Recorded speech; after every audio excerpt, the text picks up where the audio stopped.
Hello, my name is George. This is GLLR Cars. Welcome to the channel. Today we're talking 2017 BMW 440i.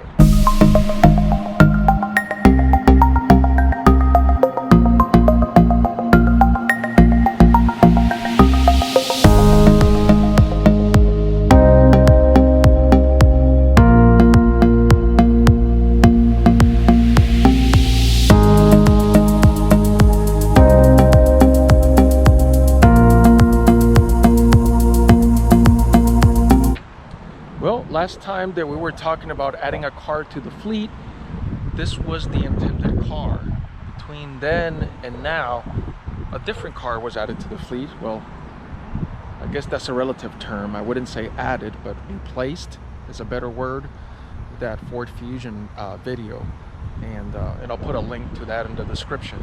But this was the car that I had talked about all along in terms of adding to the fleet, and is it the result of looking for a used two-door sports coupe that has luxury features, good power, lightweight, and good tech.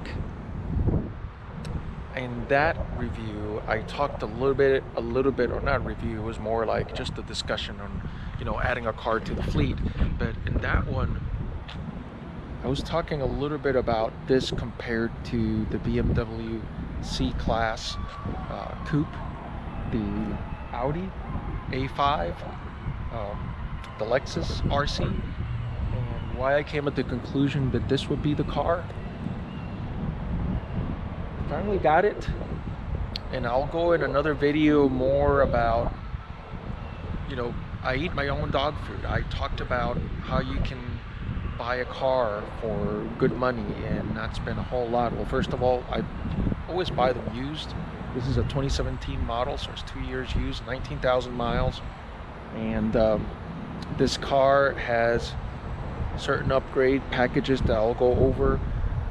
But before I go over that, let's just take a quick look at the outside design. This car right here is the M Sports Package 440i, and it's got these additional ground effects that normally the regular 440i would normally not have. Because it is this M Sports Package, it will have the M wheels, and they do have these P0 tires that are a little bit slim format, so you can see the M wheel. The brake calipers are also M brake calipers. I do need to clean it up, guys. Pardon how dirty it is, but it was actually driving through a puddle. There was a fire hydrant that was bad, and it just kind of sprinkled the car with some dirt there, so get that cleaned up later. Here you can see the caliper a little bit better, and it does have very nice wheels, and it does have that nice low profile with the big wheels. Also the I know that this is supposed to aid with the air that flows from the wheel well that comes out through this vent right here. So it does have some nice extras that normally you would not see in the regular 440i. The nice sloping curve, the very low profile lights, the twin tailpipes, the overall width. So if you look at the width of the car and you compare it with the height of the car, it does have a very nice proportion. There are certain cars that when you see them, sometimes you don't know why, but you just like how the shape is, and that's usually the proportions of width, height, and length. There's popular saying that goes out there that the proportions of a car, if you keep them within certain numbers, it will be more appealing to the eye. Cars like, for instance, the Aston Martins are a good example, where they always try to keep certain proportion. I don't want to compare this one to an Aston Martin, but it does have some nice proportion that did catch my eye. So if you are looking for a two-door sporty car that is lightweight and it's got good power and good mileage, this was my choice. And as I talked before, you vote with your wallet. You put your money where your mouth is, and that's what I chose with the purchase of this car right here. So again, overall good proportions, good design, very clean design. And the only other thing that I can say about the outside is that the car is not trying to do too much in terms of the appearance. If you look at some cars that are out there that they're trying to make a name for themselves in the sporty world, they're putting a lot of fins and a lot of wings and a lot of very radical design things outside that it looks almost like a Frankenstein. And this car, they said, you know what, we're going to stay with this conservative look. We're not going to add a lot of bells and whistles. Let that cleanliness speak for itself. Now, before we go and take a look in the inside, the key fob is your typical BMW key fob. Is no different than some of the others, and it does have the controls where you just need to insert your hand into the handle of the car and unlocks the car. And to lock it, see the 3 dashes there, or 4 dashes, it does lock it there. So very easy to get in that way. This one, like I mentioned, in terms of how clean it is, they take that same level of cleanliness inside of the car. This one has a upgraded leather package with the custom red leather. Over here in the doors, just have your window controls and mirror controls there. The lock controls are kept in the center stack, and I'll talk about that later. The controls for the seats are here on the side. The leg extension is slightly different in that it is a mechanical lever to do that. It's got the M badge. It's got the upgraded M wheel. It's got the M sports wheel, the 3-spoke M wheel. Stepping inside here, I'll go ahead and turn it on. So one thing that I need to point out, perhaps the best way of doing it is maybe by turning it off, is the seatbelt delivery. I'm going to turn it off, open up here. Now I'm going to look over my shoulder here, turn up, close the door, and it does deliver your seatbelt closer to you, so you have to reach behind your shoulder. But that's a nice feature that it has. So let's turn it back on. Just put it here in the middle. So the gauges on the BMW 440 are not that much different from some of the other BMWs. Some of the things that you see like on the 7 Series, as they have like these internal colors inside the analog instrument gauges that light up based on the mode that you are. Here, just like in the 5 Series, it will show it on a little bit of a screen here on the side, and you can change some additional information here from, you know, your average miles per gallon to your instant miles per gallon to, you know, the speed that the camera is detecting outside, the speed limit outside, date and time, total range to empty, etc. So not a whole lot different from what we use from other BMWs. So when it comes to, it's not supposed to be blinking, it's my camera's refresh rate, that it has those tiles that you can still use the iDrive to navigate through. Now this is a 2017 model. It is not to the point where there is a touchscreen yet, so I can't really do that. But with the iDrive, I can still control communication, media, navigation, etc. So this does have a feature that I like, which is the Apple CarPlay feature. But the nice thing about this 2017 model is that the Apple CarPlay is already a wireless Apple CarPlay. So normally I'd be connecting it here on this USB, and I can go to Apple CarPlay. Again, it's the refresh rate of my camera is making it blink, show like it's blinking, but it really isn't. The one thing I don't like about the Apple CarPlay interface is that it doesn't use the entire width of the screen. It uses about 3/4, leaving the space open like this. But other than that, is a very nice feature.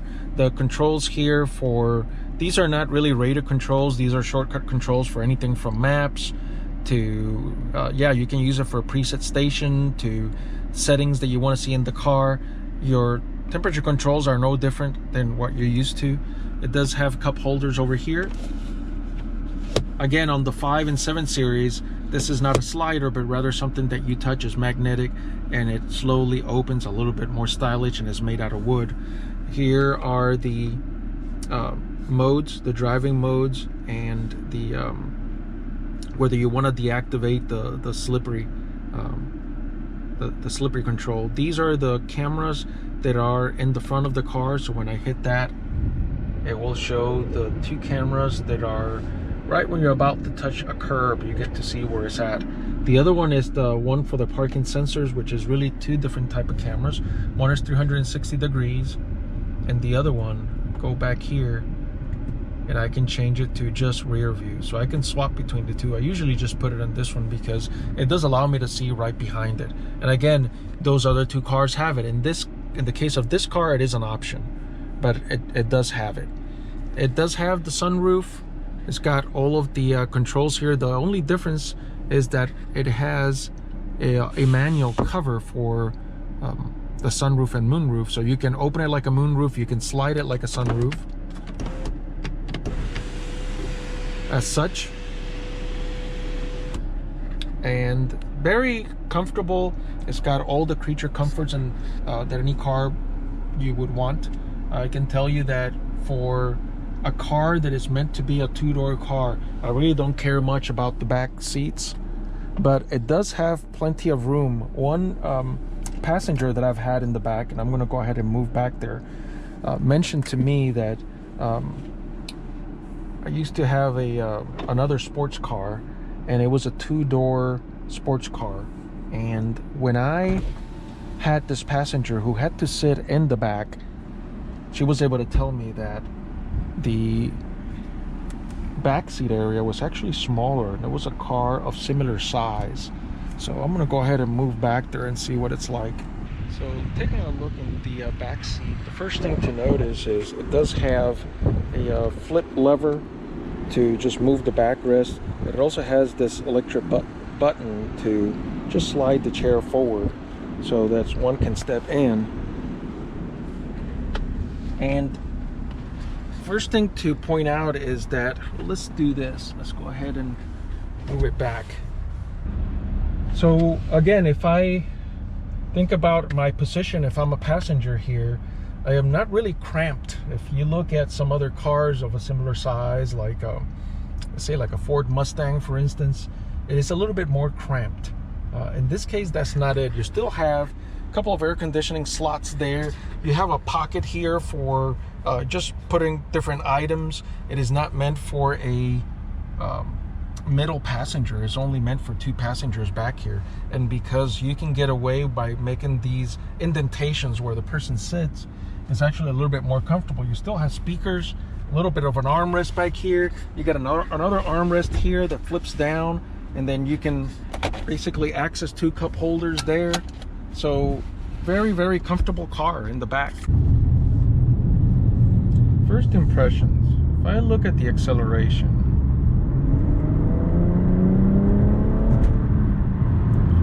it really has punch. So from the moment that I punch it, and right now I am in comfort mode, so there's a knob that will switch it from Eco, Comfort, Sports, or Sports Plus mode.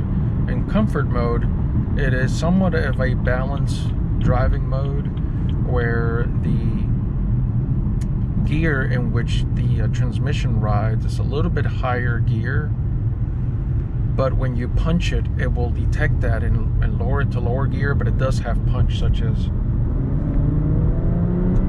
right there. You feel it punch, and it is a turbocharged engine, but it is, you have to pay close attention to feel that turbo lag.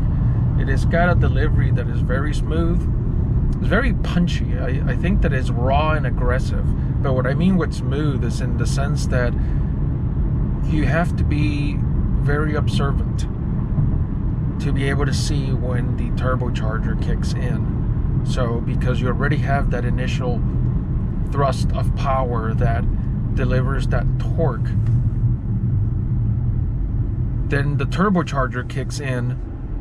It's not like you were waiting for it so that it could propel you forward. So it does have a very nice punch. It's very raw.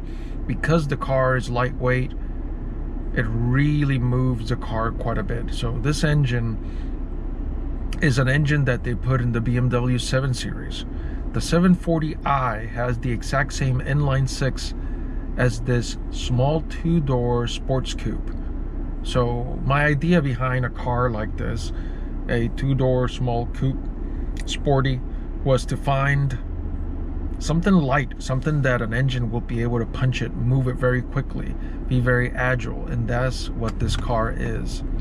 In terms of the ride, even in comfort mode, it feels much stiffer than, say, my BMW 550i. So, and is stiffer, not in a bad way, stiffer in a good sporty way. This is not meant to be a cruiser. It's not meant to be a car that you're gonna do for say a family of four, although I've seen folks that have kept two-door coupes for family drives. I don't recommend that, but for a fun car, this is the level of stiffness that you want in the ride. Whenever you put it in sports mode, and here I'm switching it over to sports mode, switches it over to sports mode, and then it will ask you if you want to configure it or if you want to show the sports displays. The sport displays are the two digital displays that add to, I guess, as an extension of the instrument cluster on the infotainment system, that show the horsepower and the torque, and then it has a needle that as you push it, it shows you the point where they are and then the maximum point that you've done within a few minutes. And very engaging if you're trying to figure out how much out of the power or how much power you're getting out of the car, out of the engine. And when I do that, which is where in the mode in which I am, the steering wheel feels considerably more stiff. Not to the point where it's not like a power steering wheel, but more to the point where it is more engaging. So when you move the wheel, you can feel a little bit more, you get more feedback of where the tires are in the front, as opposed to in comfort mode, where it's still stiffer than a 550i in comfort mode, but it is meant to be for whenever you just want to relax and drive down the road and not trying to get performance out of your car. Perhaps you're just trying to just cruise and get mileage out of it. Speaking of mileage, that's another thing about this car. Right now, I've been driving this car aggressively, and I'm getting 20.5 miles per gallon driving it aggressively. When I'm cruising, I'm averaging in the city 27.5 miles an hour, which is pretty amazing. I think that the number, if I were to ease off on the pedal, would probably closer to 29 miles per gallon and 32 on the highway. So very nice numbers for a car like this, and I would expect that it would be efficient, because being a 6-cylinder turbocharged engine, it would have less displacement. One of the features of a car that is small and agile such as this is when you are going down on twisty roads and you feel that the capability of the car is so good that after you make the turns, you probably wish you had those sports seats that they put on those exotic cars. These seats are very good, as a matter of fact. They do have this side bolster support to keep you in the seat, but the car is so good it can exceed those forces if you really wanted to. I don't drive it that hard, but I punch it, it comes alive. The sound of the car is quite engaging. The connection with the road, it feels like the entire car was made in a single block of metal, and if you move down the road, there's nothing squeaking, there's nothing rattling, there's nothing out of place, and it feels so well put together that is the closest I can get to describing how engaging that ride is. So just like other BMWs, it does have that semi-hybrid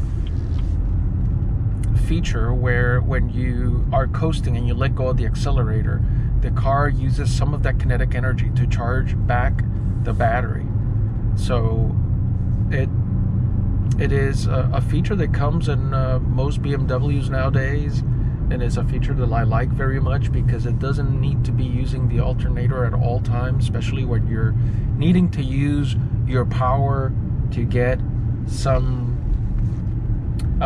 so when you use your power and then it gets some of that power away from you by using the alternator to charge the battery back. So this charges the battery back when you can afford to do that, which is when you're not really needing the power. So I talked about the power, I talked about the driving dynamic and what it is that I like and all of the different components. It was not a surprise when it was time for me to select the car, because it was part of doing that homework of looking at in paper what were the features that I liked, in practicality which were the brands that delivered that driving experience that I sought, what was the tech that either I was familiar with or that I liked, the engagement, that driving engagement in terms of the rawness of the power delivery, the transmission, the suspension, the ride, the steering wheel, when you make turns, when you punch it. It is very difficult to describe. It's almost like trying to describe the taste of food when you're watching someone chew it. But when you get behind the wheel, and I recommend that every single car that you're going to buy, you don't just drive it. You drive different other cars that are in that segment. And try to find out if your preconceived ideas were true or if they were wrong. Did the car let you down? Were your expectations different?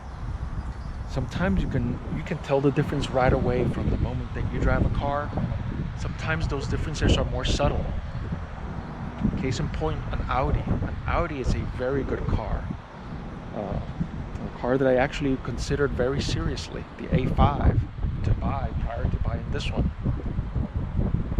By no means the Audi A5 is lesser of a car than the BMW 440i. For me, the 440i was the choice. So make sure you get behind the wheel. Make sure you know what is the reason that you like one more than the other.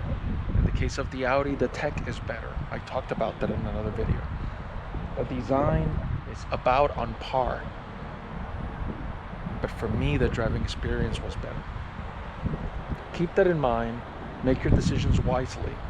And when it's time to choose your car, there should be no surprise when it comes to picking the car that you want, because you've driven it, you've driven some of them, you even know the differences between the different years and what that means in terms of what tech you're having, what features you're getting or not getting, what options and packages you're getting.